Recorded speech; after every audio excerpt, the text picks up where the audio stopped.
There'll be no more kneeling, no more bowing, no more kneeling after a while, no more weeping, no more crying, no more weeping after a while. And before I'll be a slave, I'll be buried in my grave and go home to be my Lord, and to go home to be with my Lord and be free.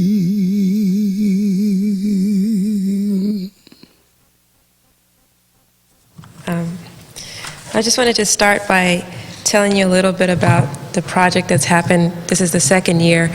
And last year, Shirley Kennedy started this whole Henrietta Marie thing, and then that got expanded, and part of it was this curriculum project. We wanted to reach out to the schools. And so Claudine called me up and said, hey, we have this thing we want to do, and we want to reach out to some of the fifth grade classes. And we've been working with 5 fifth grade teachers on teaching history and on teaching it from various perspectives and covering the Middle Passage and how do you deal with that, excuse me, with fifth graders, you know, because this is very difficult content. And then this year we have collaborated with the Center for Teaching for Social Justice, which has really been, it's getting more dynamic because they've begun to cover a lot of other issues, and they're out of the Department of Education, so you have all these historians, and then you have the Department of Ed, who are the experts with the kids, and it's really bringing history alive for students and giving them, I think that students are sometimes undermined or not given the credit that is due in terms of what they can handle and the difficulty of content. And I think that what we're doing is giving them real things to think about that are very pertinent to their lives and making school more real, more something that's worth going to. So on that note, I would like to introduce the speakers, and the first speaker is going to be Juanita Johnson, who is a teacher in the Goleta Union School District and has been for 16 years. She's a multi-grade special day class teacher, and her current students are in the 3rd, 4th, and 5th grade and 6th grade. And they all have some form of a disability. And she lived and taught in Nairobi, Kenya for 3 years.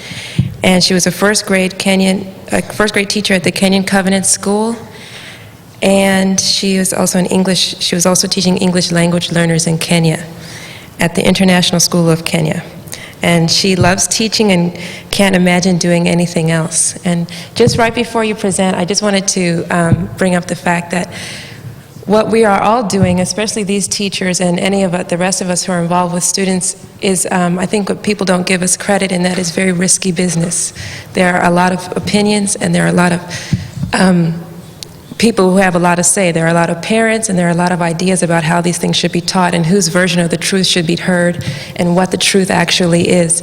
And so I just wanted to acknowledge and give and say thank you to the teachers who are up here for even being willing to sit up here, for being even willing to address the topics and to do what they're doing. Whether they do it perfect or not is not the issue. The fact that they're willing and willing to learn is what is most important. And I just wanted to acknowledge that and say that we're creating a safe space for this dialogue to happen, and I think that that's a big deal. So, Juanita, you can start.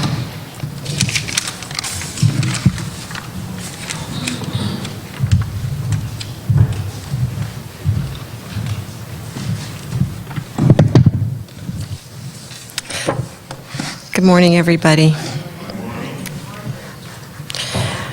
First of all, I want to thank Dr. Shirley Kennedy and Dr. Claudine Michel for the privilege of working with such a daunting yet powerful part of history, and Nicole Williams for her support during our 2 years together.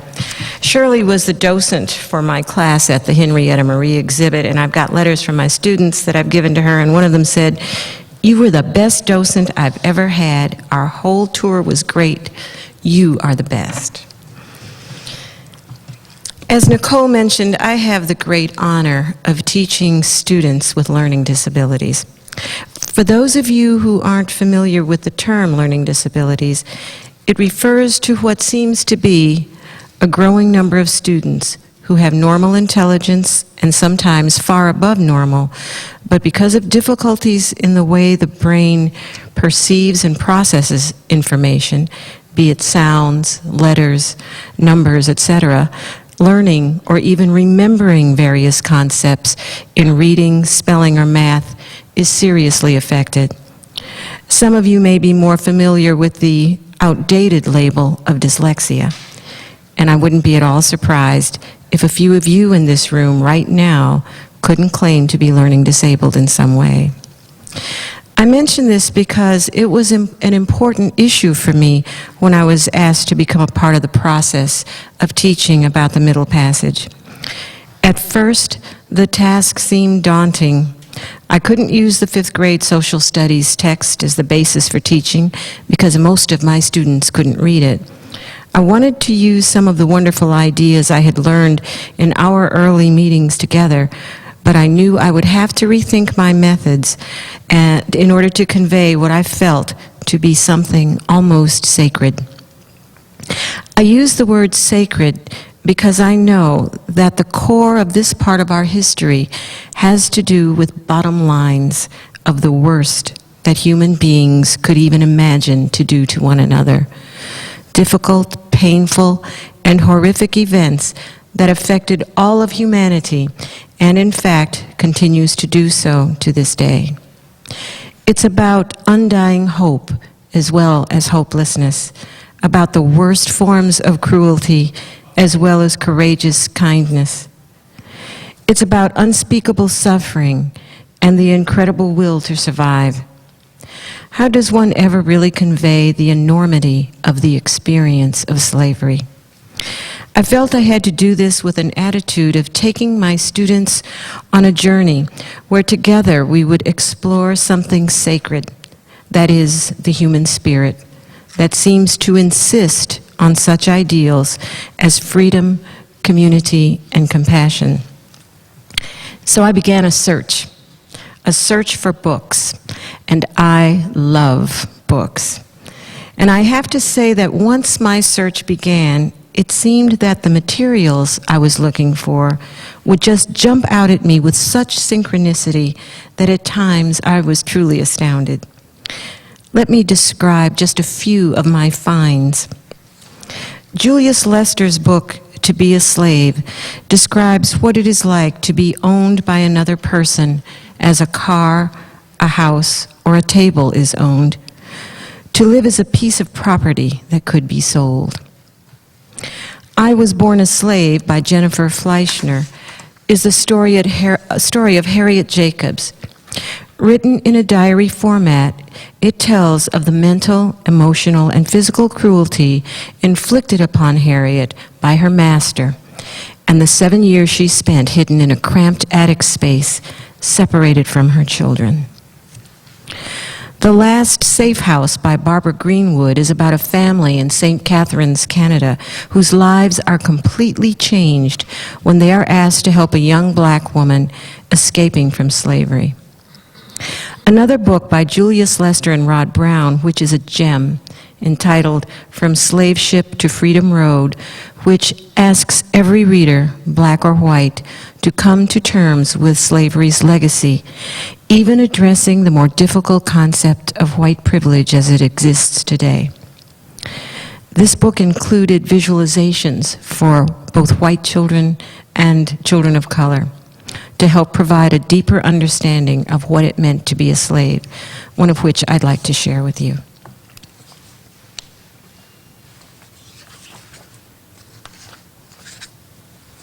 There are two pictures, one of a slave having been beaten, hanging by a rope, and another of a slave having been hung. The sound of the whip, ripping black flesh, screams, tearing still air. then silence, and the sound of our own breath-starved screaming. Imagination exercise for whites and blacks. I am tempted to ask you to imagine the pain and suffering of slaves such as these who were beaten unmercifully, slaves who were murdered. But that is too easy. We know slavery was cruel, and we are ready, even eager, to lather sympathy on the poor slaves. So I will ask something more difficult. Imagine not the victim, but the aggressor. We may think that we would never whip someone until their flesh cried blood, but what if you would not be punished for doing it? What if your peers approved and deemed you honorable and good for beating someone? What then? Evil is as mesmerizing as a snake's eyes. Though difficult, we must imagine our capacity for evil. Unless and until we do, unseen shadows of hung men will blot the walls of our homes. Now, I'd like you to just keep that visualization in mind until I get to a rather special part of my talk. And so I simply did what I often do. I told my children a story, one that was hard to hear and just as hard to tell. As my students and I read these books together, I saw the pain that they were experiencing. But I had to also help them to see through that pain, as we all have had to do, to find the most powerful way that they and each of us can affect the world, and that is heart to heart. I realized that I was asking my students to retell this story to everyone they'd meet, to tell it in the way they live their lives each day, even when they're on the playground or with their brothers and sisters or wherever they are. One of my students, Jay Kelleher, was accosted on the playground by a child who is known as a sort of a bully, remarkable because this child is someone who is much smaller than Jay. After much taunting and even a punch, and in front of several of his friends, Jay walked away. A very uncool thing for a fifth grader to do. He reported the incident to a playground supervisor, and both students were taken to the principal's office. Later, my principal told me of the incredible way Jay spoke to this boy about how you can't always react to everything with such anger, because one day you'll say the wrong thing to someone who won't walk away, and having that much anger just isn't the way to live your life. Well, just the other day, Jay wrote about what he'd learned in studying about the Middle Passage. And he wrote, and I quote, "It shouldn't matter about your religion or color because everybody should love everybody. How do you know a person is bad just by looking at them?" Now, as their teacher, I asked myself two questions. How can I make this material accessible? But more important, how can I make this embraceable? I don't really believe that we can love everybody, but I do feel that we can treat each other with, to quote the Dalai Lama, honorable regard. Dr. David W. Noble, a professor who is sometimes referred to as the father of American studies, recently gave a lecture at the University of Minnesota, where he made a comment that my daughter, Dr. Gay Johnson, shared with me.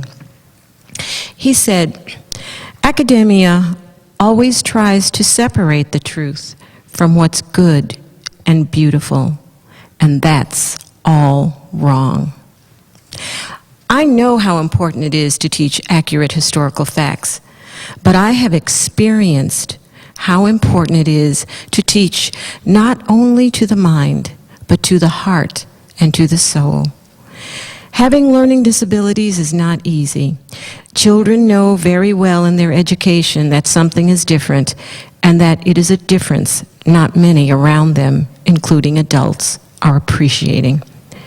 But learning about courage and struggle, about persistence and hope, even in the most difficult of situations, provides an opportunity for empathy and inspiration, and perhaps even transformation. Every day, my students say the Pledge of Allegiance the words of which I doubt carry much meaning for them, as they don't carry much meaning for me. So each day we say our class pledge, which is something I put together to help remind my students and myself of what I feel is the essence of an attitude of honorable regard. Room 13's class pledge. I promise to do my best today, to work hard, to be respectful, to be honest and fair, and to make this day a good day for myself and others. Thank you.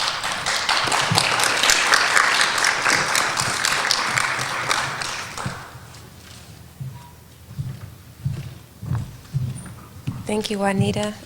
Our next speaker is Oran Hilgerman, and she's been teaching in the Goleta Union School District for 15 years. And she's currently a 5th grade teacher at El Rancho. She's an alum of UCSB right here in 1987 with a dual major in psychology and sociology, and she also got her teaching credential here. And she's also a district mentor, teacher to design curriculum and train teachers, and her passion is to teach through arts and drama. So, Morning.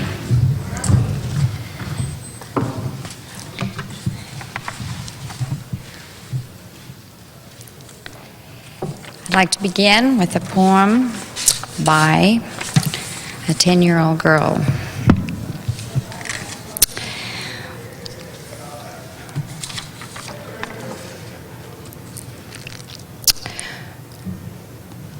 When I see the elephants, I think that if I were that strong, people would think highly of me.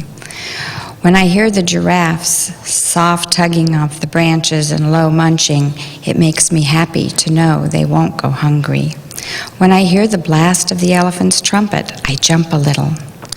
But when I hear the lion's thundering roar, I am even more afraid. I feel the rain dripping down my face and am cooled. When I feel the soft leather of the spear in my hand, I think, the lion cannot get away now. When I feel the rough lion fur, I am sure I have succeeded, and then I know I am good enough for the Maasai tribe. Another 10-year-old girl. I see the monkeys swinging from the tall trees and the lions running across the ground. I see the beautiful dances of the Maasai and their baskets being bound. I hear the chanting of the Zulu around the fire and the birds call from above it. I smell the meat being grilled on the fire and sandalwood being formed in the shape of a mask. I smell the mud of an elephant after its bath and the blooming flowers of the jungle. I feel the cool breeze on a summer day and the zebra's rough fur. I feel the sunlight's rays, and my hair rises when I hear the cheetah's purr. When I see, hear, smell, and touch these things, I know where I am. I am in Africa.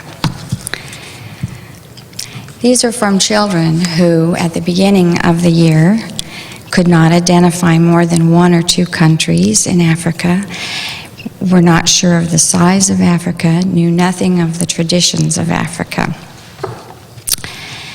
It was in the arms of the university in the year 1987 that a reverend dark-skinned professor named Hiram Johnson opened the gates for me that changed my life. He validated what I held dear in the world of education and gave me permission to teach to the soul of the child, to abandon traditional areas of the lecture, the ditto, the rote memory of facts, dates, and names. Yes, they may serve as a skeleton for curriculum, but without soul and flesh, feeling and heart, a skeleton cannot move, let alone change the future. Picture yourself a child seated with others on rows of desks, reading texts, completing dittos, being quiet with your body and your mind. Now picture yourself entering another classroom, greeted by walls studded with African masks, walls of lions, giraffes, camels, hippos. You hear a tape of African chants and drums and instruments unknown to you. You sit in a circle, acting out the tales from the grasslands, the deserts, the jungle. Stories of people in red sarongs with shaved heads, slayers of beads, the tallest, the shortest of peoples, people without water, people with floods and giant ants. You dance their dances of the elephant, the snake, the wind, and the rain. You touch and glimpse the soul of a continent and life totally new to you, an exciting, colorful world. You read and discuss their ancient proverbs, trying to say the word Andrinka and create an African proverb pattern.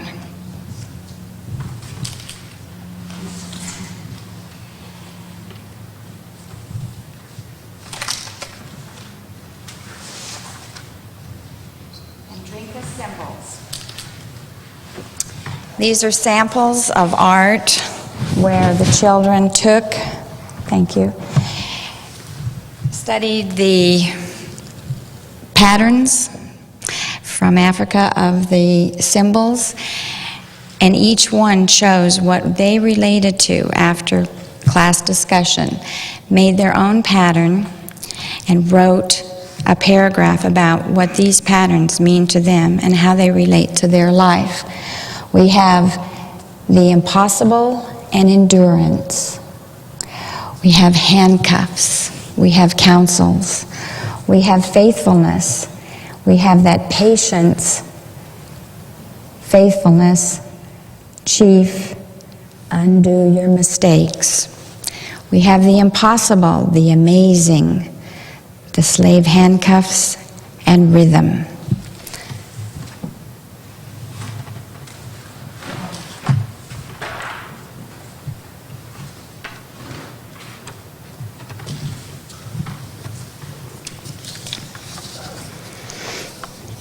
Now comes a somber day. You are taken with guided imagery and then a reader's theater to this land that you have come to envision, only to be ripped away as the drama details you being thrown into chains, dragged into the bowels of a darkened ship. It is only a sample script, a simple script, and yet through it, your soul reaches out to touch the soul of someone suffering long ago. You feel the chains. You imagine. Your heart bursts through. And with your indulgence, I want to give you a sample of this kind of learning. I have recruited 4 volunteers who've never seen this script before. So would my readers please take a position in front of the table there, and we've been asked to just pull the microphones over so it will be recorded. Thanks. If you go right in front and you pull the microphone around. As they read, I'm going to try to improvise what children, the rest of the children would be doing. So you've got to imagine that I am many children, not one.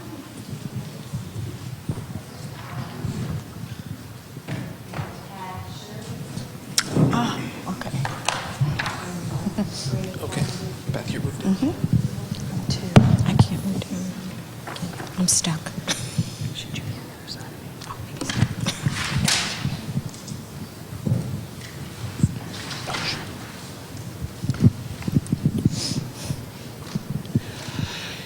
It was a warm, peaceful evening in Africa. It was the year 1725. Our tribes, the Ashantis and Maasai, were having a joint celebration. It was a wedding ceremony between Zimbabwe from the Maasai and Meli from the Ashanti. As was the custom, the bride and groom had shaved and painted their heads red. The tribes did not know it, but there were strangers from Europe lurking in the bushes. Suddenly the soldiers emerged from the shadows. The tribes knew who they were, slavers. Everyone began screaming and running into the bush. Many of the tribe's people were captured. They were shackled together with another prisoner. They were beaten if they tried to escape or resist. For 15 days they marched toward the sea. At last, weak from hunger and thirst, the slaves reached the sea, which most had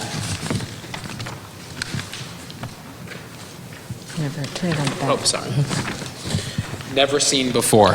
A huge ship is waiting. The slaves, still shackled, are forced into rowboats and rowed out to the ship. They are so afraid of the water. They are so afraid of the ship. They have no idea where they are being taken. The slaves have all left their families behind. Their wives, Their husbands, Their mothers, Their children. some children only 10 years old have been captured. they are without their parents.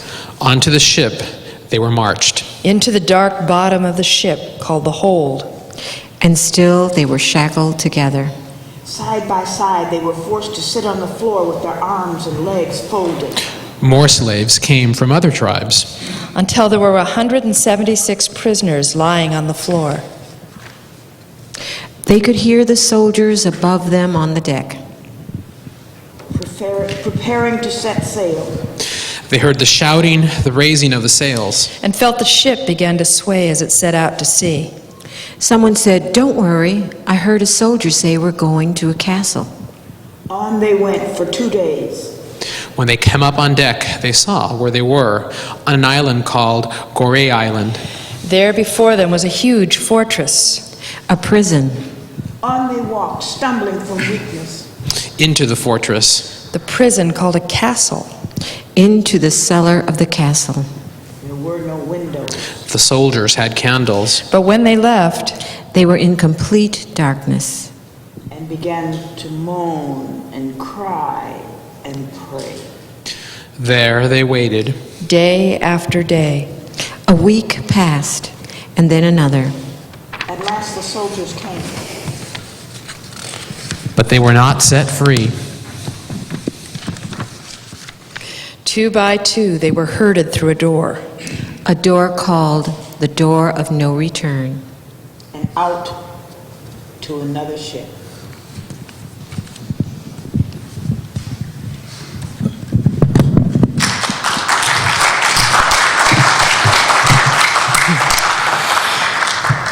Thank you. That's the first half of what we call a tableau or mime that continues and takes them through to Cuba, to them being sold, their mouths being looked into, and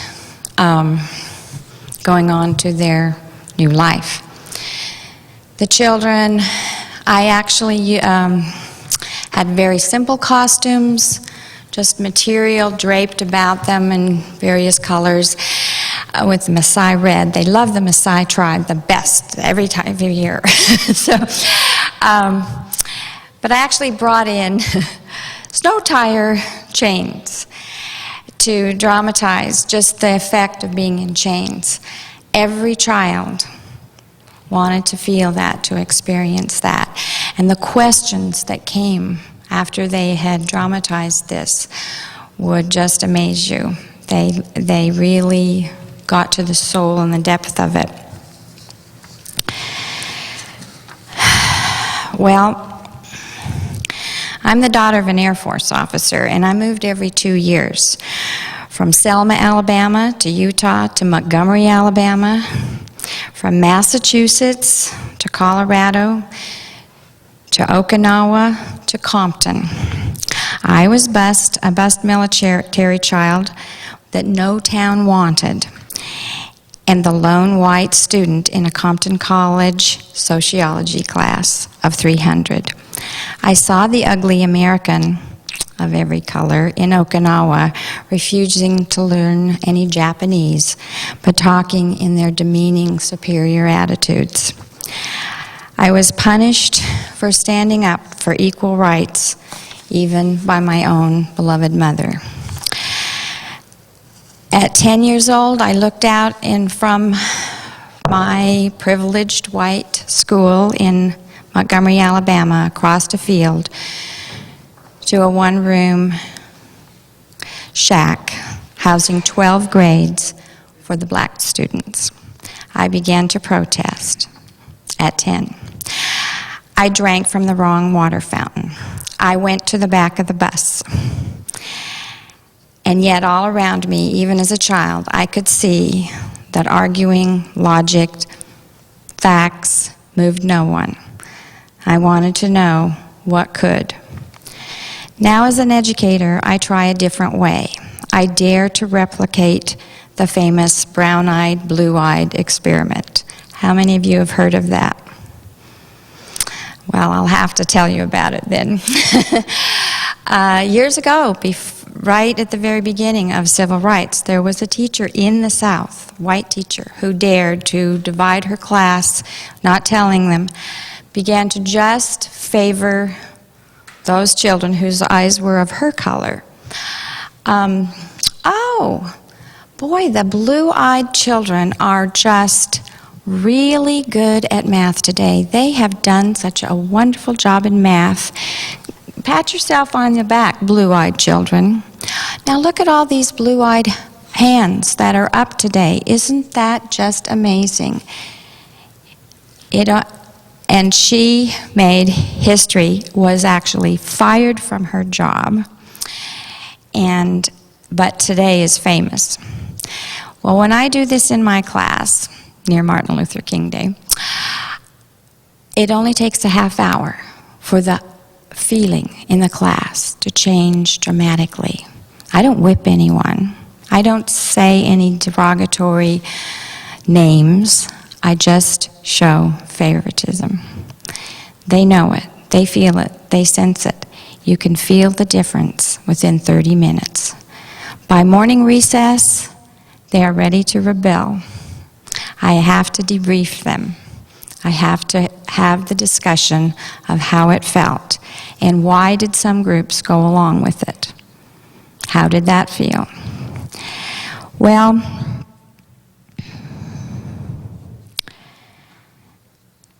they have felt, they have grown when they do this. We dramatize the sit-ins, the housing, the buses of my childhood. We meet the Ku Klux Klan.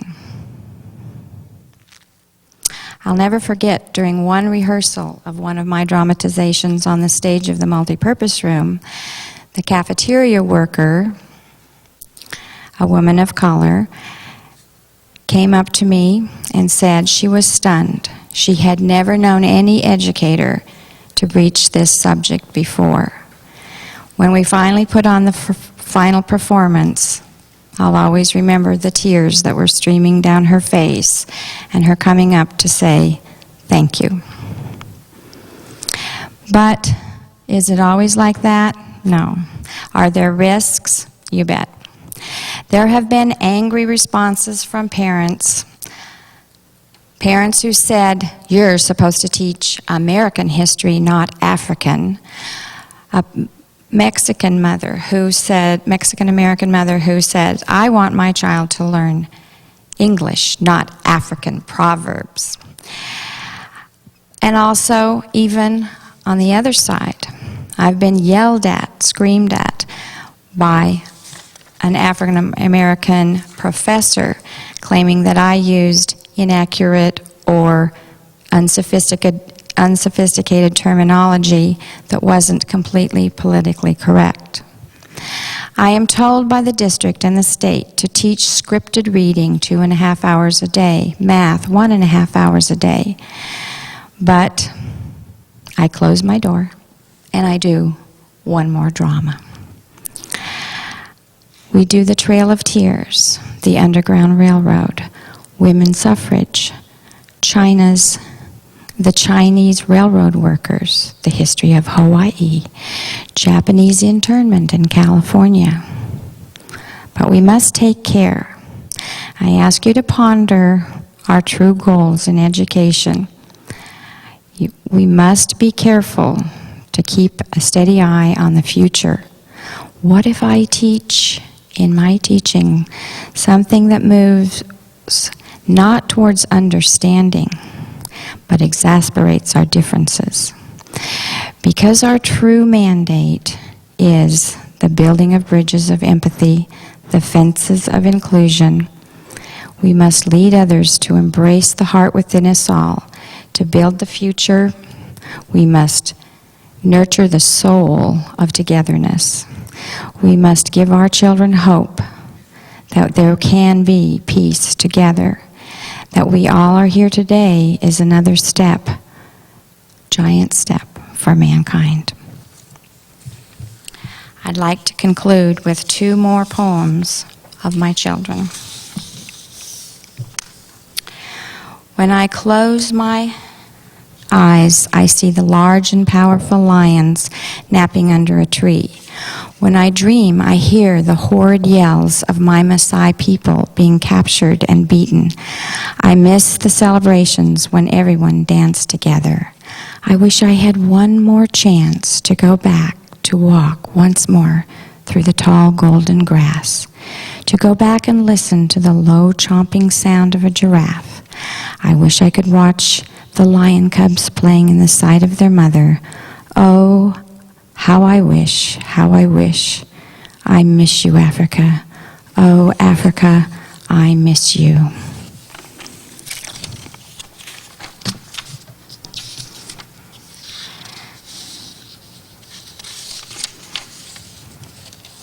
When I close my eyes, I see a crouching cheetah almost hidden by tall grass, waiting for a gazelle to race by, springing out just in time for a meal.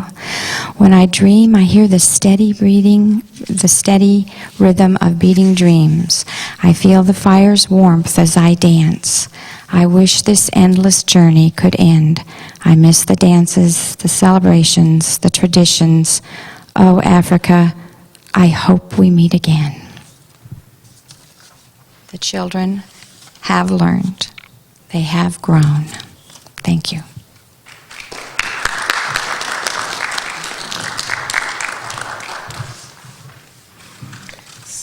So Ran and Juanita were working with us through the Center for Black Studies, and I just want to reiterate how dedicated and enthusiastic they were through the whole thing, and it really hasn't been easy. It really hasn't. I mean, just discussing these issues amongst us, it gets difficult, and it gets hurtful because we're all very integrally tied to them. And then to take it to go to the classroom, it just blows things up because you're talking about people's children, and that's my baby. You know, there's theory, and then there's my child.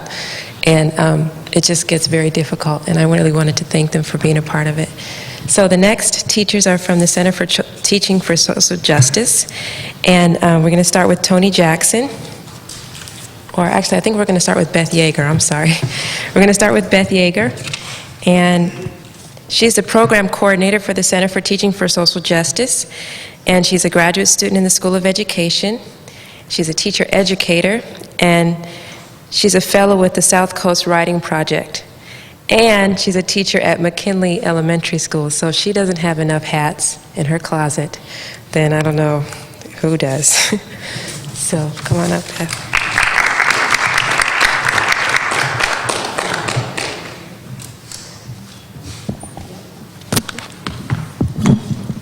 Good morning. I'm going to kind of move over here this way.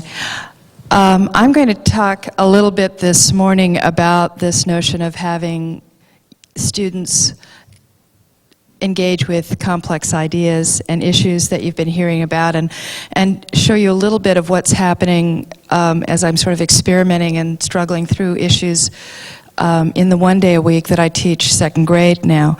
And Ralph is going to take you through kind of what that looks in the big picture.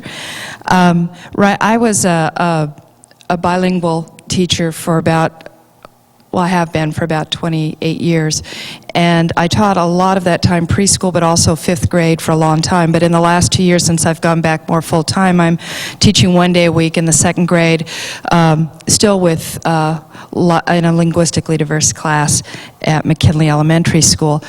The issue of how kids engage with and have opportunities to engage with complex ideas and issues is a really important one for me. It's something that I'm very passionate about, and I have to think about how that happens and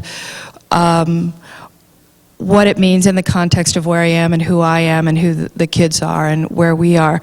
One of the things you've already been hearing today is that we all teach in the context of an outcome-based curriculum. We have standards, we have tests that we all pay attention to. And in that context, people ask all of us, I'm sure, is how can we take the time to deal with issues of social justice, to find the depth, to do any of this. And when most of us, I think all of us here, answer, how can we not? That aside, then we have to figure out how to do it. And what we're trying to show you is different ways that all of us are trying to figure out how to do it and struggle through that. And we start with ourselves and figuring out where we are in this context and who we are as people and as educators. I think that's where I start anyway. And so one of the things that has to happen as I began to figure it out is to think about what and where I hope I'm going to be and where I hope my students are going to be at some point, whether they're in 6th grade or 5th grade or 2nd grade. As you know, the two panelists have already pointed out, and I'm just going to kind of reiterate, Maxine Green, who's a longtime social activist and educator, has said that in teaching for social justice, you can point out and sort of indicate the acts of intolerance. But that isn't always enough. It isn't really ever enough, actually. That there's a process of awakening and arousing and living with and becoming experiential that can lead to the potential for social action, and that's where I'm about what kind of actions can we take. So what I thought today is I would just share a little bit of the work that kids are doing in the 2nd grade as I was beginning to struggle last year and this year with the work I'd been doing before. What could that look like in 2nd grade? And my goal and our goal is to make what we do part of our everyday academic practice rather than an add-on type of curriculum. How's it going to be? How do we live it as well as learn about it? And there are a couple of themes that you've already heard running through the presentations for doing that. And a big one for us at the center is interacting with the lived experiences of others, with our own lives, with the lives of others, both in the past and in the present. So for me, that translates into a lot of work with oral tradition and oral history. With work with seeing what counts as resource in different ways, families as resources, the lived experiences of others through oral history, through both collecting and interacting with those that have been collected. That's a big piece. Also, we do a lot with the notion of action and people's actions, our actions, but also the actions of people that do the work. So we need to understand the work of historians, for instance, in order to understand that how history is represented. And so that's a big piece was a big piece of 5th grade, it's a big piece of 2nd grade. In this notion that we can figure out how to understand and take up multiple ways of knowing and multiple points of view. How do I do that kind of thing? And you've heard how others are doing it. So what I'm going to give you, sort of let the children talk to you a little bit, everything is a struggle. Everything we're talking about here is a struggle. It's just every day trying to figure out how's this going to work, and watching the days that it doesn't work, and figuring out, when all the name calling is happening, and what are you going to do, and trying to reach the point where you don't think that you're going to save the world or that it's going to happen right there in front of you. It's not a thing that happens right there in front of you. It's just this every day trying to figure it out. So the names are on this work because when I go out, the kids are co-writers of this and they know they're here. So at the end of the year, I always had my 5th graders studied our classroom community and then wrote an essay about it at the end of the year. And I was trying to figure out over the year whether I could have the 2nd graders do that. And so this is a short one by Ismael. In our community, we do lots of things, even math. In our class, we read in our anthology. I learned about responsibility. I learned about dinosaurs. Stories teach me how to read. We pay attention to get other people's point of view. We don't call names because words have power. That is what we do in our community. Cynthia also, in looking at her community, says a lot of different things, but does talk about what a new member would need to know in entering our community. They need to understand our contract. Our contract says things like, we will help each other, we will share, we will respect each other, our classroom and our materials. A new person, this is something that the students put together themselves with me at the beginning of the year, and with my co-teacher, Ann Tonkin, because as I said, I'm doing 1 day a week in there. A new person will need to know how to do math to be a mathematician. We need to see other points of view, like listening to each other to get other people's point of view. We know each Friday a new word. Walk the talk means doing what you say you're going to do. This is sort of the theme of where I'm trying to get to for myself and for the students is, what does it mean to walk the talk, and what does it mean to take action, whether it's as a mathematician or as a historian, as a member of a community of others. And so what that means for me and for all of us is how that works all through the year. And I'm not going to take a lot of time to tell you how that is, except that it begins on the first day of school and goes all the way to the last day of school. It's a part of math, it's a part of history, it's a part of reading, even when it's a prescriptive curriculum. And so you're not going to be able to really look at this except to understand that these are like key events that pass through the year that I look at as kind of, okay, that kind of shines a light on where I am right now in building ways of thinking about evidence, in building ways of thinking about how I can know the difference between description and interpretation, observation, interpretation, how I can understand that there's always a point of view, and how I get into that and take it up is across the year.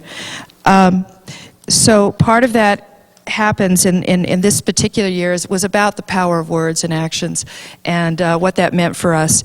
And we did that in the theme of oral history a couple of ways. One of the ways I want to show you that this sort of issue of calling names sort of came through and passed through the year is to have, and I'm just going to have one right now, is to have Ralph read for you. Because I don't have the overhead. This is part of an oral history collection. The students start at the beginning of the year figuring out how to interview each other, their parents.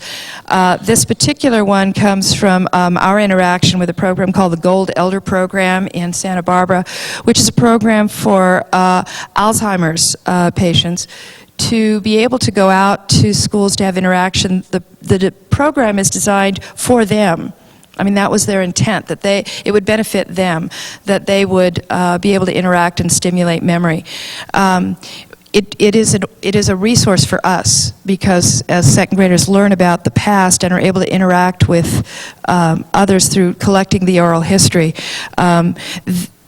these people and this process becomes academic and social resource for them in terms of taking action. So Ralph's going to read you an oral history. I am Harvey. I was born in the mountains. I lived in the mountains and I walked by myself to school. It was cold and rainy. I gave food for animals and for squirrels. I was good at math. Sometimes people fought in school. Then the kids did a circle. Then they said, fight, fight, fight. I told the kids, do not fight. It's not good to fight. I tell people when I'm mad, don't do anything that you would not want done to you. Written by Eric, as told to him by Harvey. So the key here for me is that when Harvey and Josefa and Elisa and Tony and Francis in the last 2 years have returned to our classroom, that the students then can share these oral histories with them, and we can give them this book of histories to take as part of the recording of their memories, which are each day being lost. That's a form of social action for them. The idea is, how does it become day-to-day for them? So for me, it's this constant stepping into to other shoes, whether it's the kid outside or others. And so one of the things that we work from in getting into the civil rights movement, for instance, is that with second graders, we start with Ruby Bridges. And the reason we start with Ruby Bridges is probably seems fairly obvious to you, and that is that she's of their age. And she has recorded in her own words her point of view on her own past through a book called Through Her Eyes. And students who are in my class who experience things themselves can feel Ruby's. She becomes very personal to them the more they interact with not just her words in the book, but pictures of things about her, everything. She becomes a very real person. And for them, that's what history represents, is that it's about real people. So briefly, these are some of points of view that students took up in second grade. Eric says, I am Ruby Bridges. I am scared when the white folks say to me, 2468, we don't want to integrate. My dad was sad because he lost his work because he has a different skin color. I am scared every day. Hosco wrote from Ruby's teacher's point of view, Mrs. Henry. I feel sad because I don't like the way they call Ruby and me names when we go in the school. The people are yelling and holding signs. The signs say white only. The people don't want Ruby to go to that school.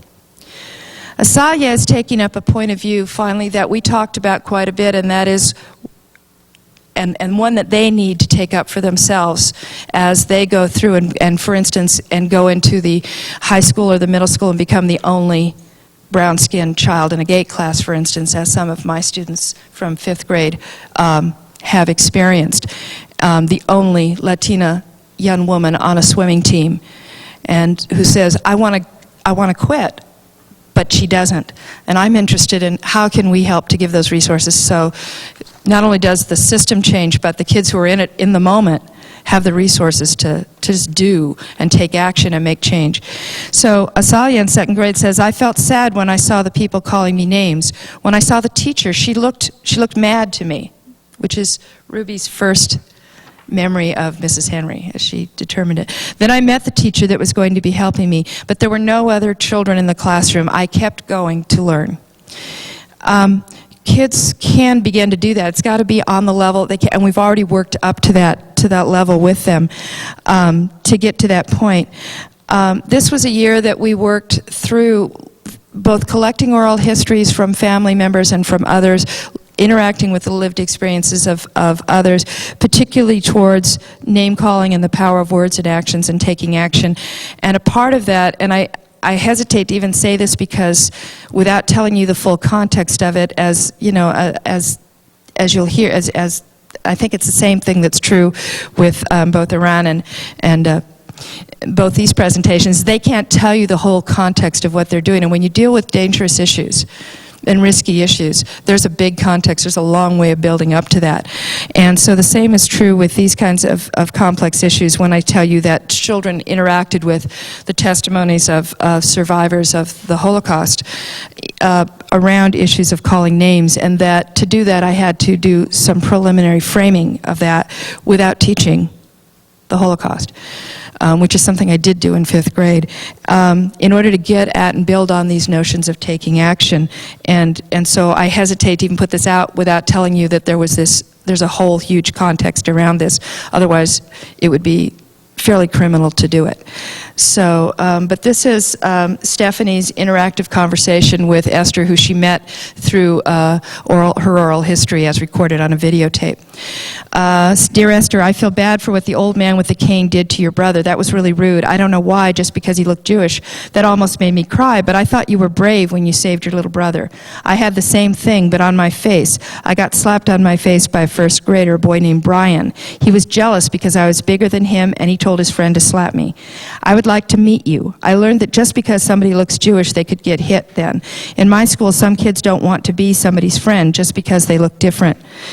And finally, this is Cynthia's again. And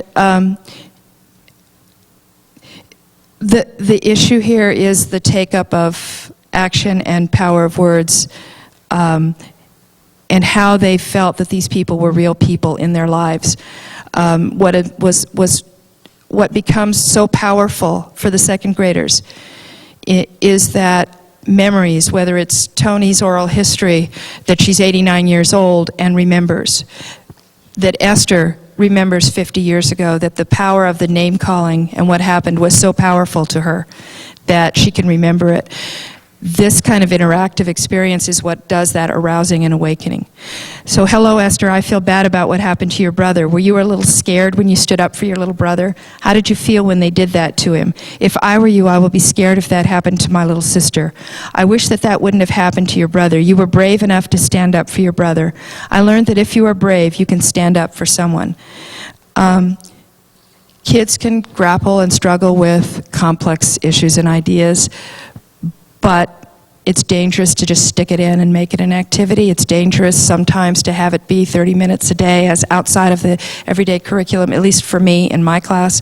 And so it's an everyday struggle to figure out how to do it with all the other things, and figure out how you're going to make it real and do the awakening and take the risks and make it for yourself and also for them and make it a safe environment. So I think everything we're presenting here is being presented in that context, is that it's a big deal. It doesn't just get dropped in, and it's always a struggle for the kids and for us to figure out how we can live each day. And I think that's where I am right now. So thank you very much.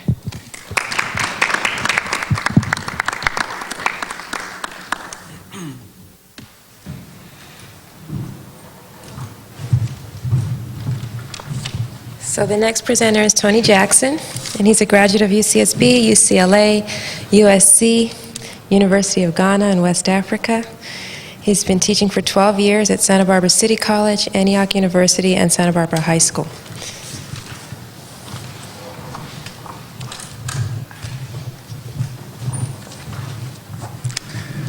Oh my. Hotep, how's everyone? I first want to thank you for inviting me to this panel presentation on teaching social justice. I'm quite grateful to be able to share with you a few of my thoughts on this subject. I belong to the school of thought that formally recognizes that in order to teach social justice, there exists an urgent necessity for including the study of issues concerning gender, ethnicity, class, homophobia in the curriculum. This recognition is based on a growing awareness, or at least acknowledgement, of the glaring inadequacies which typify the intellectual treatment of women, geocultural groups, and the poor. However, as we know, or at least I know personally through my experience with the local school district, there is resistance in educational circles to the pressures for some form of ethnic, gender, and class studies in the public schools. There are many reasons for this resistance, and I won't take a lot of time delineating them for you. I will say, though, however, the unwillingness to admit themselves that educators may be woefully ill-informed about vitally important issues and therefore can't effectively teach them, I believe is symptomatic of the malaise of contemporary educational institutions. Too often, what passes for education actually only succeeds in ignoring the relationship between what education deals with and what the real world is like. After being instructed with distortions, omissions, and heroification, most students are hamstrung in their efforts to analyze controversial issues in our society.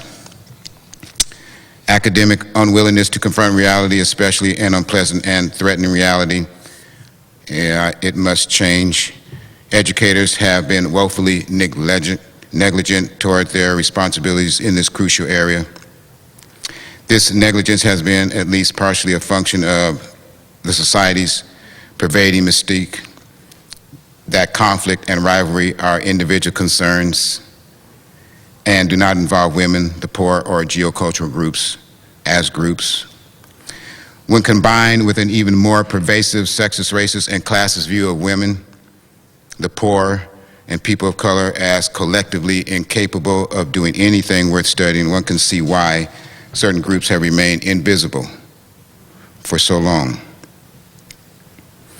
Academic unwillingness to confront reality, and I have to say that this academic unwillingness is primarily seen in the secondary, primary areas, K through 12, is the result of a panic-stricken attempt to maintain the status quo by controlling knowledge.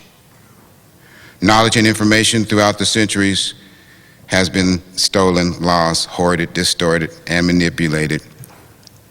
As European post-colonialism has continued to control the social, political, and economic global realities, so has it continued to control knowledge and information. The result is the pedagogy of colonialism, or what I refer to as colonized scholarship. Knowledge is power, and power is the ability to determine reality and have others respond to it as if it were their own. What is feared by institutionalized education and mainstream educators is a new language that will deconstruct and challenge dominant relations of power and knowledge legitimized through traditional forms of discourse. The history of education in the United States painfully bears this truth. Simply put, education, in many cases, is nothing more than indoctrination to maintain, again, the status quo. What results from the present educational process is a false consciousness that is detrimental to all of us. The fact is that too many people suffer from collective historical amnesia when it comes to the critical issues of sexism, racism, and classism. Mainstream education presents a false picture which has been fostered by self-exculpating ruling class and their cooperative historians. And we find it very, very easy to forget. This country's educational system and institutions can no longer afford to participate in what amounts to societal myth building while ignoring one of the central objectives of education, and that is to describe and interpret reality as cogently and impartially as possible. Students can no longer be given a myopic vision of the United States as a homogeneous, placid, idyllic land of the free and home of the brave. Obviously, from this archaic educational perspective, the United States is a paradise devoid of the unpleasantness associated with internal gender, ethnic, and class rivalries and conflicts, or with the brutal abuse of weaker peoples in maintaining an inequitable distribution of power. With this social background, students cannot avoid being left with the implicit assumption that this country has never done any wrong, fought any unjust wars, or exploited any of its neighbors or citizens. Obviously, this is not the best academic environment to teach social justice. This naive and fallacious view, however, no longer serves to conceal the reality. There are voices, and slowly we are getting our voices heard. Students always surprise me when they find themselves in a rude, shocking awakening that comes as a result of being made forcefully aware of the incongruity between life as it is described in school and life as it is in the streets that lies primarily at the heart of this concern. Students have shown enthusiasm and have sought more and more knowledge and have retained more and more knowledge and information when they see the point of doing so, and when their teachers and textbooks stop lying to them. What is taught in the schools is carefully constructed to create ideological hegemony. However, that is not where it only lies. What people learn, young and old, comes mostly from the culture outside of formal schooling, and this intellectual as well as cultural hegemony has resulted in a severe case of intellectual poverty. Decolonizing the mind and decoding the symbols by teaching social justice is one form of combating intellectual poverty. In the Santa Barbara School District, we have been somewhat successful in the struggle to combat intellectual poverty with the implementation of courses, African history, African American history, Chicano literature, and social dialogues, which deals with the issues concerning racism, sexism, classism, and homophobia in America. These courses attempt to open up the debate on subjects that are not only controversial and of considerable historical interest, but which have serious implications for the nation's future. One of the main themes of this conference. We have even been able to legitimize Ethnic Studies Department with full standing on the Curriculum Council. However, none of this has been enough, nor has it been adequate. The main obstacle is the fact that the classes remain marginalized and have not become an integral part of all student educational experience. Furthermore, there is only one high school in the entire district that even comes close to consistently offering and exposing these courses to all the students. This effectively blocks students from acquiring the necessary knowledge to even identify issues of social justice. Ultimately, these courses should not be the only forums for such discussions, but instead all of the curriculum needs to reflect the inclusion of the same discourse. The issues concerning social justice should be provided seamlessly across the entire curriculum. At Santa Barbara High School, we have also provided venues where theorization on issues concerning social justice can be put into practice. We have the misnomer Black Student Union, which is a misnomer because we have Hispanic, European, Native American participation. We have MECHA, Junior State of America, and SOAP, Students Organized Against Prejudice. These clubs help promote social justice on campus, and many of the students who are involved in student government and other aspects of campus activities show their knowledge through their practice. And what I teach in my courses, African American history, advanced placement, United States history, and social dialogues, is definitely not about feel-good multiculturalism. My courses constitute a radical critique of the Eurocentric ideology that masquerades as a universal view in the fields of intercultural communication, rhetoric, philosophy, linguistics, psychology, education, anthropology, and history. Yet the critique is radical only in the sense that it suggests a turnabout, an alternative perspective on phenomena. It is about taking the globe and turning it over so that we see all the possibilities of a world where South America, Asia, or Africa is subject and not object. Such a posture is necessary and rewarding for all of us. The inability to see from several angles is perhaps the one common fallacy in provincial scholarship. Significantly, those teachers who have delighted me most in my schooling were those who have explored different views and brought new perspectives. Again, or primarily, this is not and never should be questioning the validity of Eurocentric tradition, which has its merits within its own context. I am simply stating that such a view must not seek an ungrounded aggrandizement by claiming a universal truth as it has frequently done in the social sciences. And while I sympathize with present-day scholars, critical theorists, in regard to the philosophical errors in the educational process, I am not convinced that these critical theorists themselves fully appreciate the kind of view of the world that is necessary to teach social justice. Many of the scholars and theorists are in essence captives of a particular arrogance, the arrogance of not knowing that they do not know what it is that they do not know, yet they speak as if they know what all of us need to know. Without severe criticism, the preponderant Eurocentric myths of universalism, objectivity, and classical traditions retain a provincial European cast. Scholarship rooted in such a tradition obviously lacks either historical or conceptual authenticity. The aggressive seizure of intellectual space, like the seizure of land, amounts to the aggressor occupying someone else's territory while claiming it as their own. The problem with this is that cultural meta-analysis takes a backseat to galloping European and Eurocentric interpretations of phenomena. I must at least ask whether or not there is anything in the critical theory in contemporary scholarship that relates to a more broader ideology. Of course, we immediately see that we have a problem when it just comes to ideology.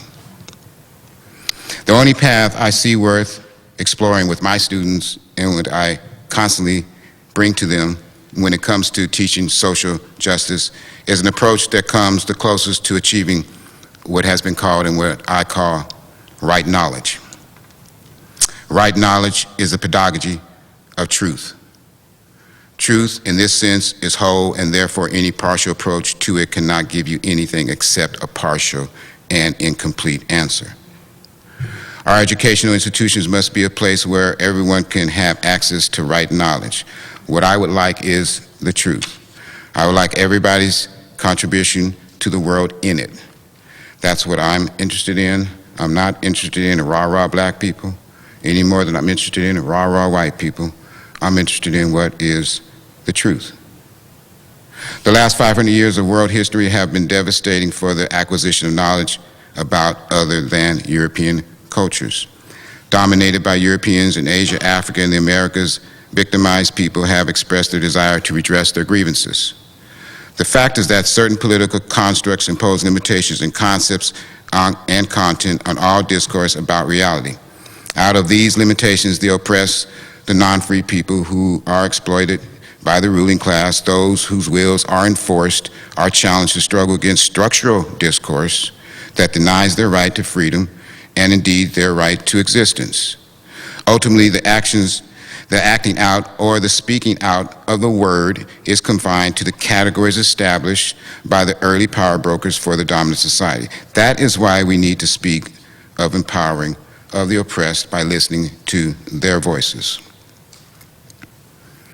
Well, the big question is, how do we do this? How do we get there? It's difficult.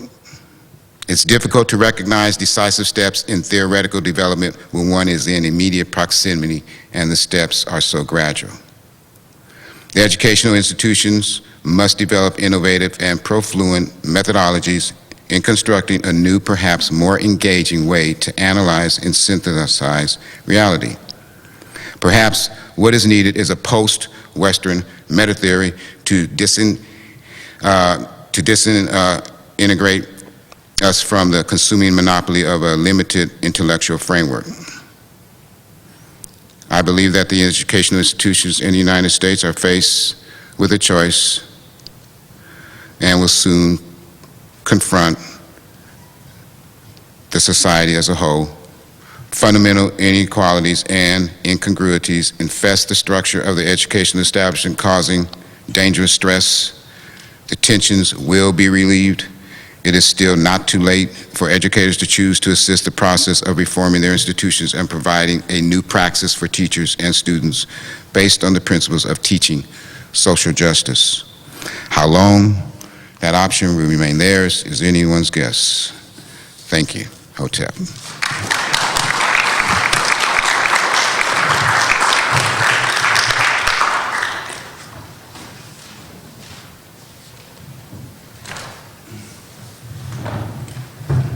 Say thank you to both Beth and Tony.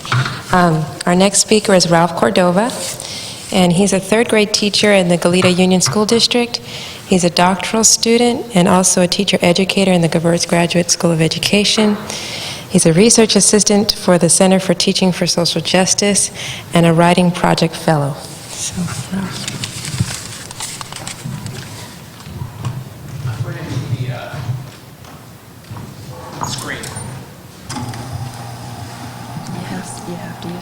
That would be great. Could I do that? Thank you.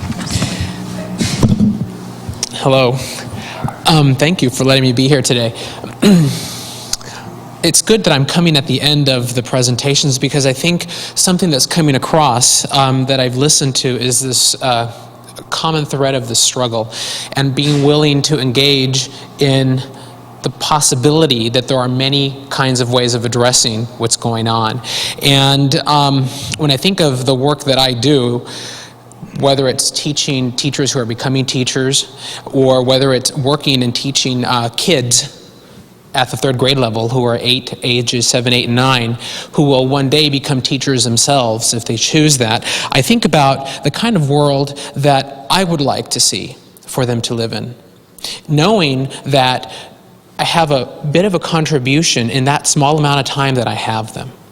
And what I'm going to try and show you right now is a sort of over time snapshot images of the way that particular kids come to struggle through and reach particular understandings. And I just want to highlight a little bit about these two kids. It's hard to really bring everything that goes on in a rich classroom across the year in a 10-minute talk. That's really hard, and I think that all of us understand that. That's really difficult to do.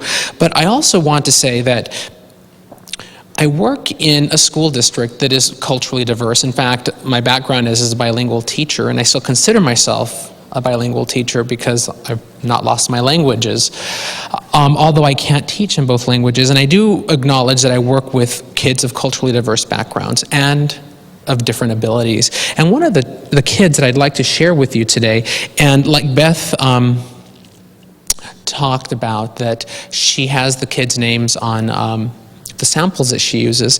This particular child is Vanessa, and I'm going to show you over time how she reaches a particular understanding, and how it's right now at this time of the year, in order to understand what she's writing and understanding, we have to go back to what was done at the beginning. And Beth talked about that, how it starts on the first day of school.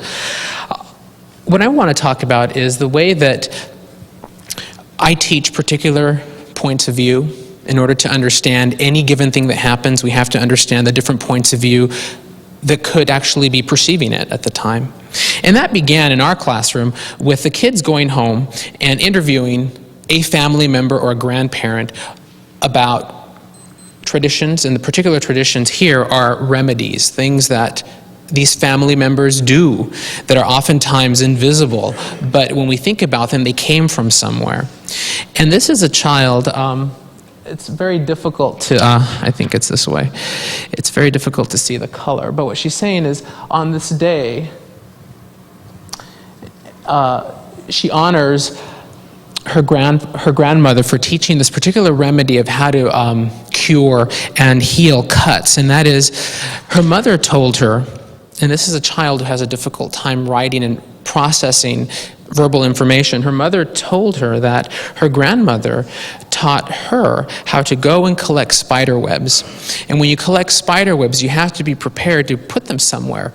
And you have to have them ready so that when someone has a cut, that sometimes Band-Aids don't work as well, but when you get spider webs and you put them over this cut, they seal the wound.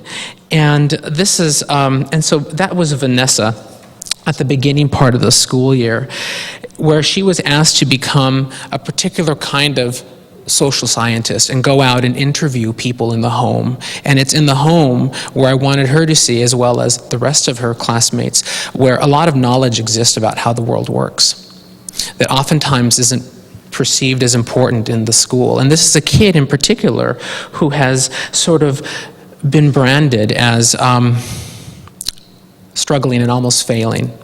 And yet I could see that given opportunities to struggle and understand things, she can engage in what's going on. Later on in the year, at that time when a lot of teachers are scurrying about to teach about Columbus and all this that's going on in October, I try to sort of mitigate this big onslaught that's been going on for as long as I even remember being a student in school that happens in October. And in September at the beginning, I introduced a book to the kids written by Michael Doris called Morning Girl that is it's a narrative, fictional account of a relationship between a brother and a sister in San Salvador in 1492. And it's a story about alternating perspectives. It's told from the girl's point of view, then the brother's point of view over time on the eve of the Europeans' arrival. And the kids are asked to, after we read a chapter, every day they they take on a point of view. They either take on the point of view of Morning Girl or Starboy, her brother, and they write about what's happening. And Vanessa, here, she introduces herself and she struggles. So keep in mind the way she's representing what she knows is being mediated with the struggles that she has with writing right now. But she's introducing herself as hi, my name's Morning Girl. And I woke up in the morning, and my brother's name is, and then she stops. But as we flash into the future, a few chapters later, okay, authoritatively she talks about herself. My house blew away, I felt sad, Starboy was lost, and I was sad. I didn't know where he was, and this was in a chapter where the characters experience this big hurricane on the island. And at this point, there's a shift happening for her that I see. At the beginning, she's talking about and struggling with, I'm a morning girl. Mr. Cordova says I have to talk in this point of view. And then later in the future, she's writing in that point of view.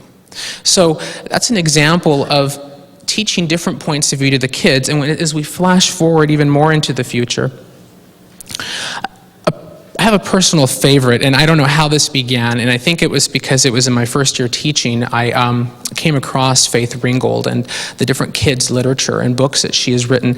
And as an African-American woman, she writes about her own cultural background and the rich traditions that the African-American women that are her foremothers have provided for her to learn. And so she writes kids' books, and she draws on her extensive background as an artist and as a storyteller.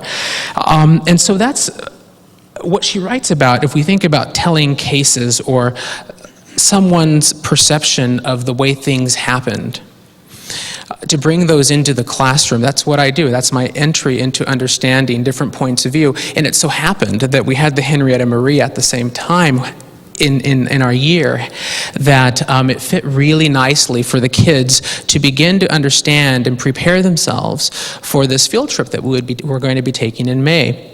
But again, I want to say that all of this happened on the first part of the school year, when we began learning about our families and getting these traditions and remedies. And, we read these books by Michael Doris, and we learn different points of view.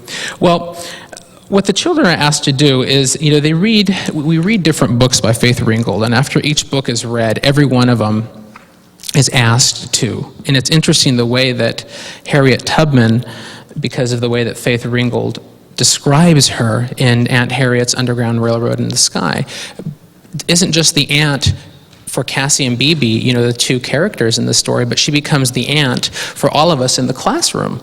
She becomes our aunt. And after every book that we read by Faith Ringgold, and the books take place in different times or dealing with different struggles of African Americans, and in one particular incident, African Americans in World War I going to Europe and deciding to stay there because of conditions there which were much more favorable to them than they were back in the States, dealing with the Holocaust at the time. But anyhow, in this book, Vanessa says, "Dear Aunt Harriet, in this book, I am a witness to see the Underground Railroad. I like the book, and I saw you helping Cassie escape to freedom and the bounty hunters." And so this is the kid who at the beginning part of the school year was struggling with understanding how to access what's going on, to at this point, at the beginning of reading Faith Ringgold's literature, she uses language like, "I am a witness," in that perspective, in that story, seeing what is going on. And then later she goes on to say, they have to write an essay at the very end where they synthesize all of these books that they've read. And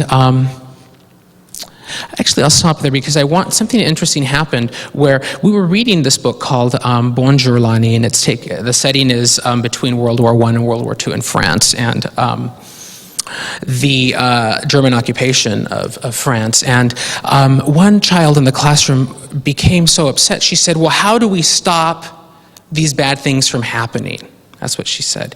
And this is dealing with this Jewish mother who's married to an African-American man, and she's taken off into this camp, and her husband dies, and then they have this orphan child that's left behind that's being smuggled out of the country. And so this child, Claire, says, "How do we stop these bad things from happening?" And Vanessa, who's this kid who, by some other standards by the district, is viewed as not succeeding, says, "Well, it depends." She says it depends. She said that the way that Morning Girl and Starboy, and she's referring to things that happened in October, November when we were reading that, the way that when the people came from Europe is kind of like the way that these people are coming in and taking her mother, this boy's mother away. And so Claire still said, but how do we stop this from happening? And Vanessa said, well, we're the ones who are going to stop it from happening. And so she always is able to say things before I think about them. I said, that's exactly where we're moving to. And Beth talked about that, and a lot of the presentations mentioned it and referred to it explicitly and also referred to it. But this idea of taking action, we read about these big, powerful things that happen, and here these children are as small children, oftentimes perceiving themselves that things that go on in the world are out there and not something that they can actually change. And something I always really push in the classroom is the world may be a really big place and lots of things are happening and you learn from different points of view, and it's important to do that. But at the same time, what do we do about this? And Claire is asking that question. How do we change it? And at the end, Vanessa wrote, she wrote this 3-page essay. She talks about Faith Ringgold. And she says, Faith Ringgold is an African-American writer for African-American history. She writes about the old days and modern times. Faith Ringgold writes about African-Americans and other people's struggles. The Invisible Princess is the book I chose. It's a book that takes place around 1845 or so on a plantation.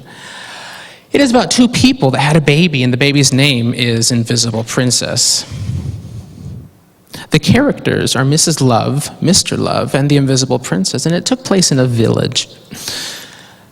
Faith Ringgold teaches us African-American struggles for freedom. The struggles are slavery and fighting for freedom. The action in the story. This is how people take action. The action in the story was when Mrs. Love and Mr. Love gave their baby to the Prince of Night to be taken away and not be enslaved. All the slaves got their freedom.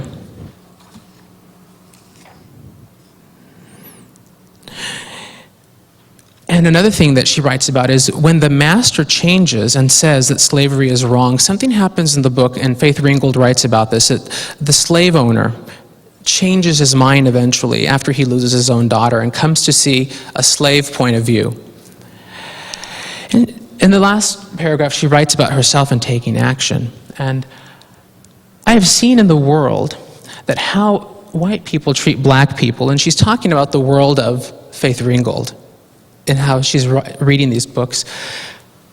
They treat black people mean. Blacks have to clean up their mess. That's what she says. I will tell that person to clean up their own mess, and don't tell somebody else to do it. So this is how this child, who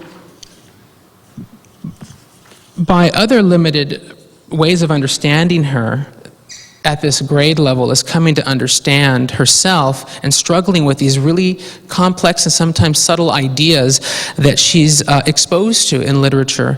And at the same time, something I think that I do really want to make clear is that in order to be able to think and struggle with, we struggle with this together, and I just showed you one example, but there's 17 other kids in the same classroom struggling with these ways of understanding. And yet a kid, Vanessa, when given these particular opportunities to read and to discuss, with a lot of support, can begin to also show us that she understands things as well, okay, and transform herself. Right now, we're in preparation for going to the Henrietta Marie exhibit, and we're excited about it. In fact, when I came, and I'm also a docent, I'm lucky enough to be one of the docents there, the kids are just so excited about this. And they have so many questions because they realize that our understanding in the classroom is so limiting and limited. There's only so much we can understand. And they have so many questions about going out into the world and taking another point of view and going to this exhibit. And so what all this means is that it starts really young. It starts, for me at least, in schools, when we work with our kids on an everyday basis. And for me, I like to think that as teachers, yeah, we have a lot of responsibilities, and we're being told, do this all the same way, and if you don't do it this way, there's lots of consequences. And like Beth said, how can we not then do the kinds of things that we believe are important for teaching for social justice so our kids have a chance beyond mastering some basic facts at being people who can work in the world and change it to make it a better place? That's all pretty much I have to say right now.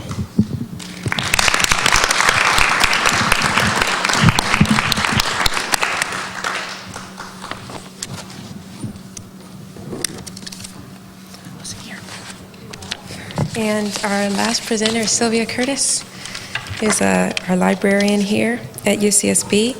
And she has been here, I believe, for at least 20 years. And she's an amazing librarian. And I think people don't really recognize the science that goes into being a librarian. So I would like to invite her to come up and speak to us.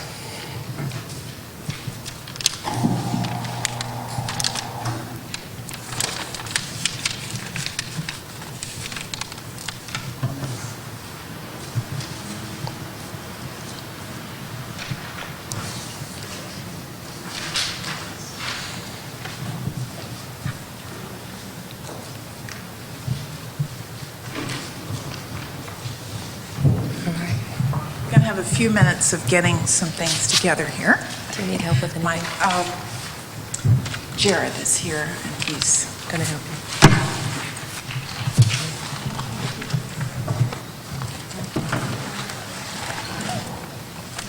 So it's been suggested that while Sylvia gets set up, we have a 5-minute break. Go ahead and refresh yourself for a minute, and then we'll start up again in 5 minutes. Is that okay? Yeah.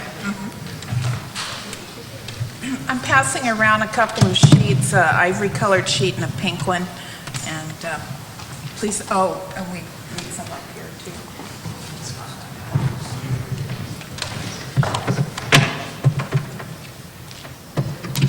Okay, that would be good. Go ahead and start. No, just start. 'Cause I won't.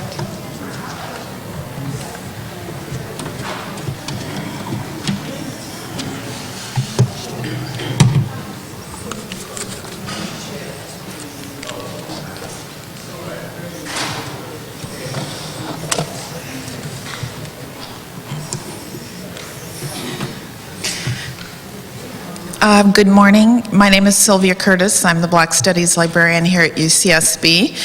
I'm very glad to be here today to talk about digital resources and how they can fit in with teaching and study. The panel before me has the enormous job. My job is easy after hearing all that. That was very inspiring. I'm so glad to know there are teachers like you out there. Thank you. This whole idea of using digital access in the library is one that actually kind of follows a natural progression for libraries and library resources. Librarians have been tied to the internet since it was an FTP device.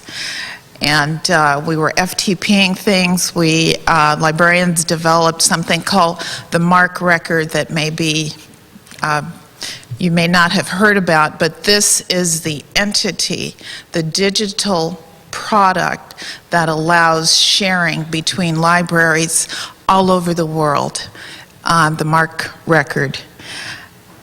So now we use the web all the time. And it certainly solves some of our past challenges. Most librarians that I know are very much tied to this idea of access and open access and as much access as we can possibly provide beyond the walls of any particular library or community or university. So the web certainly allows that. Internet resources certainly allows that. Some of the things that libraries always have to deal with: money for storage. So we store a lot of items. At UCSB, 2.5 million items and growing. UC Berkeley, 8 million and growing. That's a good thing. So people right here have access to all that material. That material has to be stored, it has to be cataloged, each individual item. Someone has to do that. When it comes to archival materials, specifically, each letter has to have something done to it. Each button, if they're collecting buttons, has to be cataloged, be stored, be preserved in the right way. So a lot of money and expense goes into preserving, conserving, and putting up library material. So it's wonderful to have something that actually allows us to open up that access beyond the walls of the library, beyond the confines of a particular community. And I just want to show you a couple of free resources. And the ivory colored sheet has the free resources on it. I made 50 copies, so I hope they're enough for everyone. So that's the one that we'll start off with. And I'm actually going to start off with a website called The Valley of the Shadow. It's about 2 communities and how they came together and didn't come together and how they reacted during the early part of America. It's got lots of different resources in it, and as you can see, you can walk through, you can actually tour all these different parts of this building. And one part of the building has public records. There is a registry that's called the Free Black Registry, a register of free blacks in Augusta County. And as you take a look at this registry, I don't know whether you can read this, but for example, Knowles Jane, number 235, registered in the clerk's office of Augusta County Court in pursuance of an order of the court of said county, entered on the 27th day of July, 1846. Jane Knowles, a bright mulatto, aged 22 years, 5 feet 4.5 inches high, no marks or scars visible, and was born free. Given under my hand the 30th day of July, 1846, etc., etc. So obviously this is important to historians, to genealogists. And it also says something about the peculiar status of free blacks in terms of registering. So they would be registered and they would be counted, and many of them were counted more than once because people wanted to be part of that registry as they maybe got some property, started a business, or moved. They might register again at another county.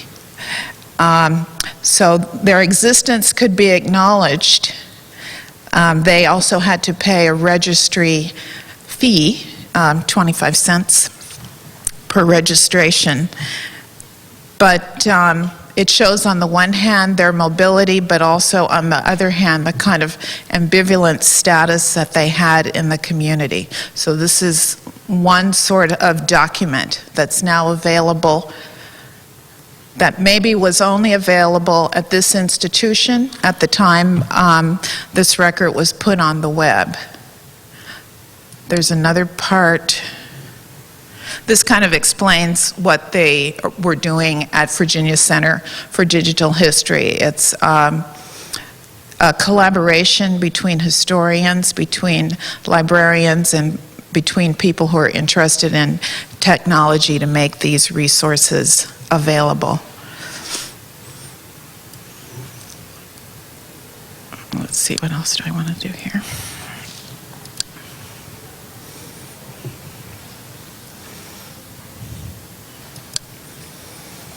And here's another part of their archive. So there's text on here, there's statistical material, quite a bit of information for study.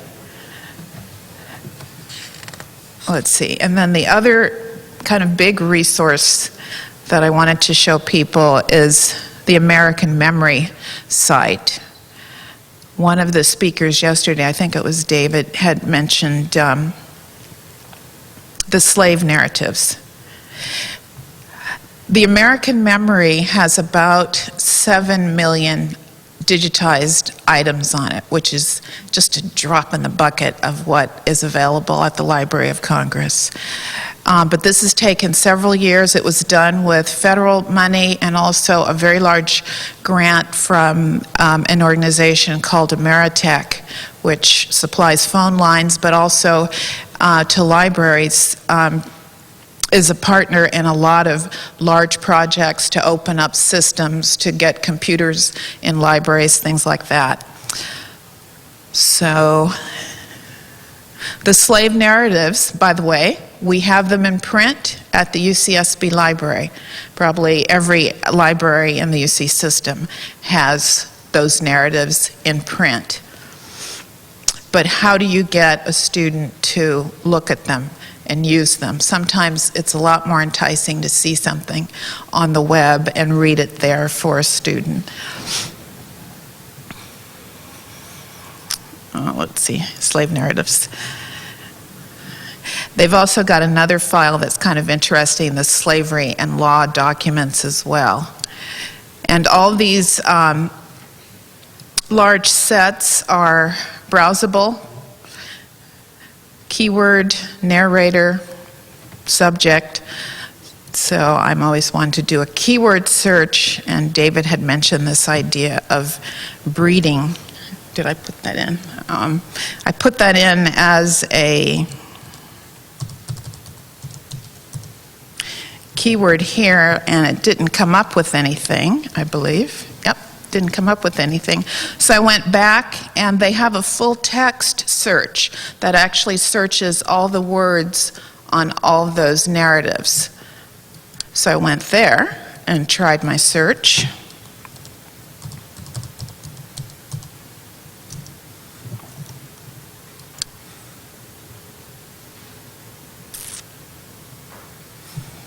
So they found 15 items where they found this word breeding. And again, these are all going to be different narratives. And the full text of those narratives. There's another smaller site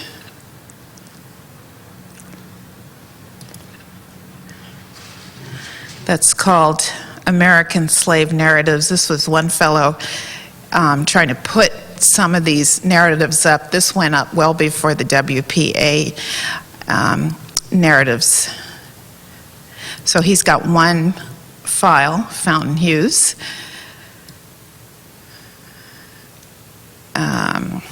And there is sound on this one.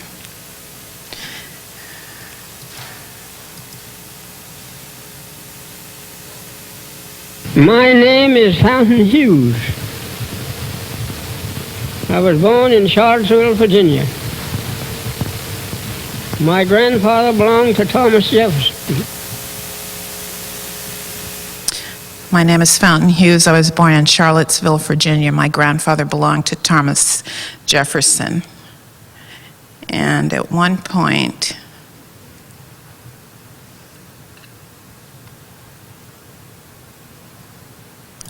yes, this is the one that I like. Which would you rather be on, Fountain? Me? Which I'd rather be?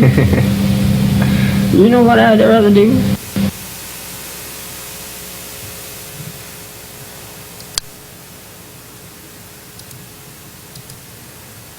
If I thought, had an idea that I'd ever be a slave again, I'd take a gun and just end it all right away. Because you're nothing but a dog. You're not a thing but a dog. The interviewer asked him, Norwood, which had you rather be, Uncle Fountain? Hughes. Me, which I'd rather be, you know what I'd rather do? If I had any idea that I'd ever be a slave again, I'd take a gun and just end it all right away. Because you're nothing but a dog. You're not a thing but a dog.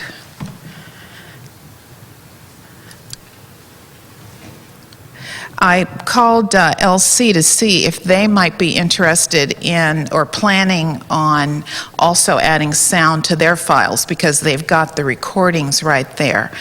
And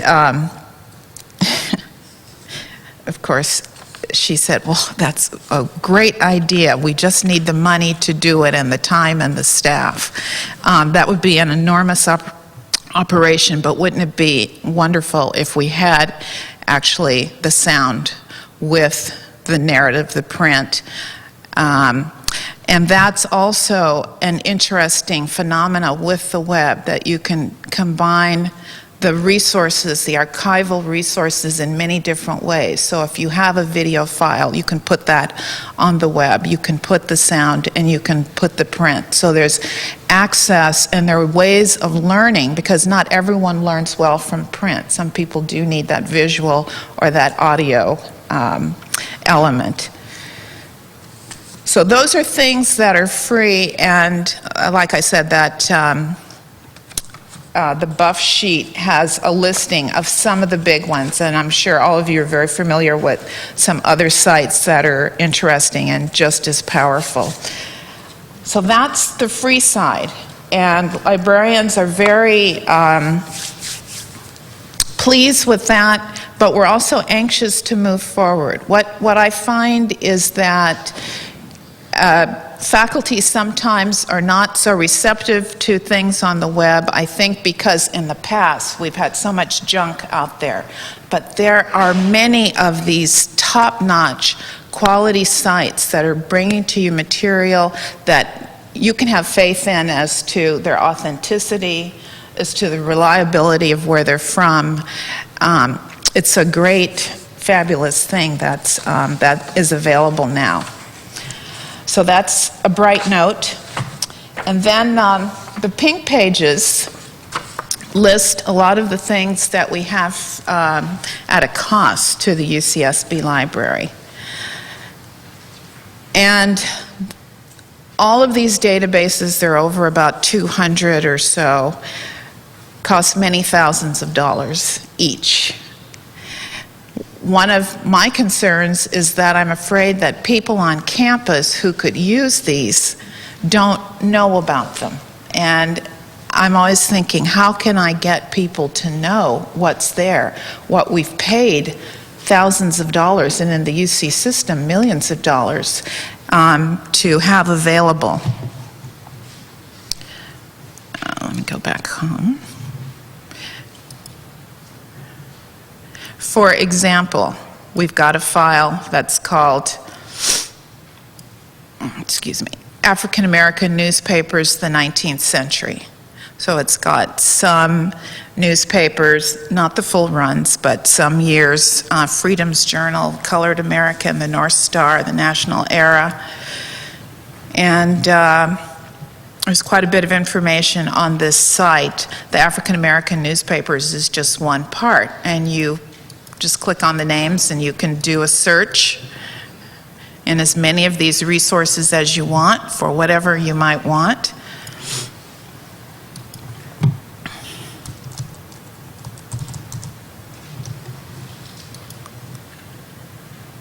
Oh, I know what I did. I think I did Black abolitionists. That was an interesting search.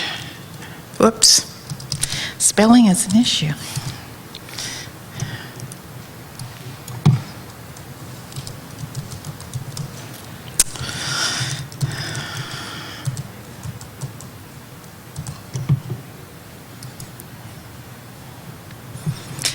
I did a different search before. But this is fine. I got a November 10th, 1848 item from the North Star. A letter, I have seen in one of my papers a letter of yours to your old masters, to the strain of reasoning of which I would reply for him and send you what is calculated if you be not indurated.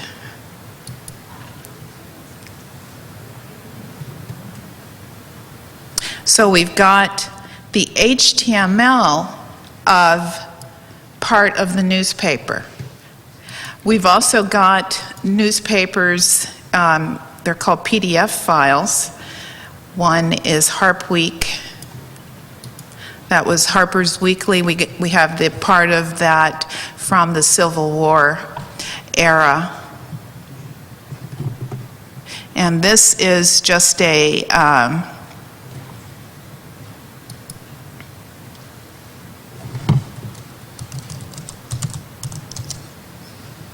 cell AV.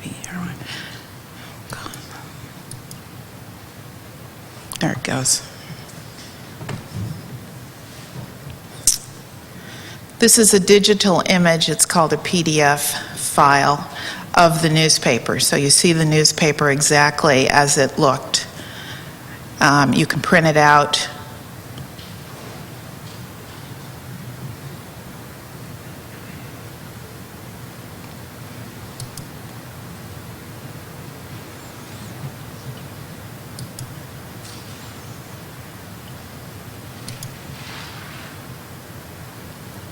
You can browse each issue, you can browse each page. So with these kinds of resources, we've got paid resources that we have here that you can, if you're UCSB student, faculty, staff, academic, you can get at home. So you've got this, and again, Harper's Weekly is something we have, the print Harper's Weekly through all of its years here at UCSB. But how many people use it? Only people that know that it's here. This way, it's out there. Some student is going to stumble upon it and maybe take a look at it, I hope. Someone might be assigned to read it and take a look at it. So between all these resources, the free resources that are put up because of private money or grants between libraries, between faculty and the corporate sector, and then this kind of resource, there's quite a bit out there. So it means that learning can be expanded. I talked to a professor in bioscience. He's put all of his lesson plans on the web. He has students do these web projects. He says they pay more attention in class, and after class, they get together in groups and do work that they hadn't been doing before. Dialoguing, discussing between them. They always, these resources are always up 24 hours a day, every single day of the year. If a student is midnight around some coffee or whatever they're doing, a bunch of people are suddenly get inspired to do some work, or the pressure's on, that paper's due in a couple of days. This material is right there, and it's good quality material. I do have some issues, that we haven't resolved yet. As these materials get larger, they need larger storage space, even if it's on a computer. They also, now increasingly what I see is that they're taking more sophisticated software to manipulate them. So then you've got to have a better computer at home. And that kind of worries me. Not everyone has, the latest, the largest, fastest computer. Our new UCSB library catalog.